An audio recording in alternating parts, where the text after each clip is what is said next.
चलिए आगे बढ़ेंगे, बात करेंगे उत्तर प्रदेश के गोरखपुर की, जहां कैबिनेट मंत्री संजय निषाद की पार्टी के युवा कार्यकर्ता धर्मात्मा निषाद ने आत्महत्या कर ली है। सुसाइड से पहले उन्होंने अपने सोशल मीडिया अकाउंट फेसबुक पर लंबी चौड़ी पोस्ट लिखकर पार्टी अध्यक्ष संजय निषाद पर गंभीर आरोप लगाए। वहीं इस मामले पर समाजवादी पार्टी के नेता अमरेंद्र निषाद ने आरोप लगाते हुए कहा कि निषाद के मुखिया और उनके दोनों बेटों पर प्रताड़ना की बात को माना है। और वहीं अमरेंद्र निषाद ने योगी सरकार को भी कटघरे में खड़ा किया और कहा कि इन्होंने हमेशा से अपराधियों को बचाने का काम किया है और सरकार दावा करती है कि प्रदेश अपराध मुक्त है। निषाद पार्टी के एक कद्दावर नेता ने आत्महत्या कर लिया। आत्महत्या करने के बाद पूरा आरोप योगी के कैबिनेट मंत्री संजय निषाद और उनके बेटे श्रवण निषाद और उनके भाई प्रवीण निषाद के ऊपर फेसबुक अकाउंट के जरिए आरोप लगाया। पूरी आरोप की सत्यता को हम जानेंगे। हमारे साथ आज मौजूद है समाजवादी पार्टी के कद्दावर नेता अमरेंद्र निषाद। अमरेंद्र निषाद जी, क्या पूरा मामला था? देखिए, पूरा जो प्रकरण हम लोग को जो जानकारी अब तक हुई है कि धर्मात्मा निषाद जी ने कमरे को जब बंद किया, सुसाइड किया, तो उसके पहले बाकायदा, जैसा कि उनका भांजा ये बता रहा कि मोबाइल सुबह से वो काफ़ी देर से कुछ कर रहे थे, मोबाइल में वीडियो देख रहे थे या कुछ कर रहे थे।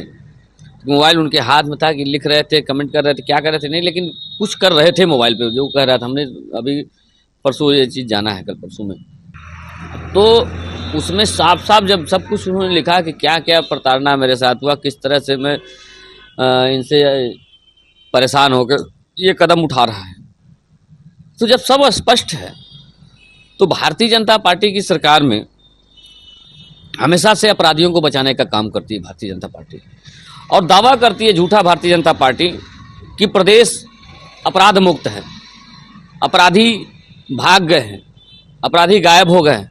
अपराधी गायब नहीं हुए, मैक्सिमम अपराधी भारतीय जनता पार्टी में शामिल हो गए हैं और भारतीय जनता पार्टी में अपराधियों की बाढ़ है। और कहीं न कहीं स्वर्गीय धर्मात्मा जी की उन्होंने आत्महत्या किया, फांसी लगाया।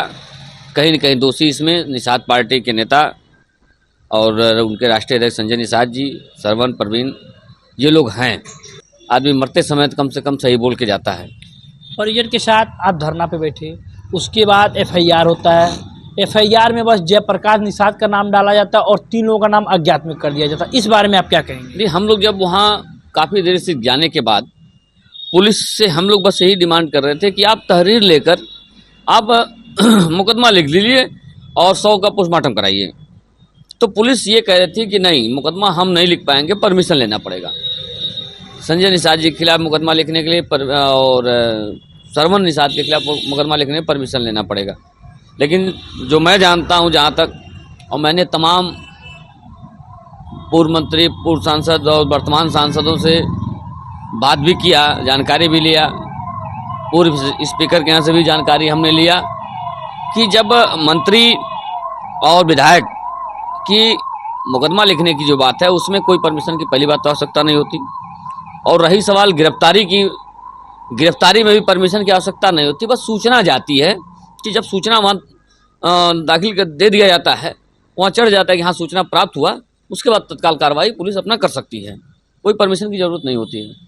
आपकी गोरखपुर लोकसभा चुनाव से प्रत्याशी काजल निषाद जब यहाँ से प्रत्याशी गोरखपुर से थी तो तमाम तरह के दावे निषाद समाज के लिए करती थी।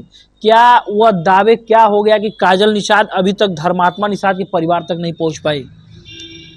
देखिए, अभी काजल निषाद की क्या बात करें, बड़ी पार्टी के हमारे नेता हैं और लोकसभा की उम्मीदवार रही हैं। जैसा कि मुझे जो जानकारी है, इस समय अपने कामों में व्यस्त हैं। वो जो उनका पैसा है, काम है, उसमें व्यस्त है। हो सकता है इसलिए वो न आई हूँ, आगे आएँ, वो उनका विषय है। और पार्टी के जितने नेता समाज के हैं सभी लोग, मैक्सिमम लोग पहुँच चुके हैं और उनकी मदद के लिए आगे खड़े हैं। डेलीगेट कब आ रहा है? और डेलीगेशन जो है प्रतिनिधिमंडल कल आएगा।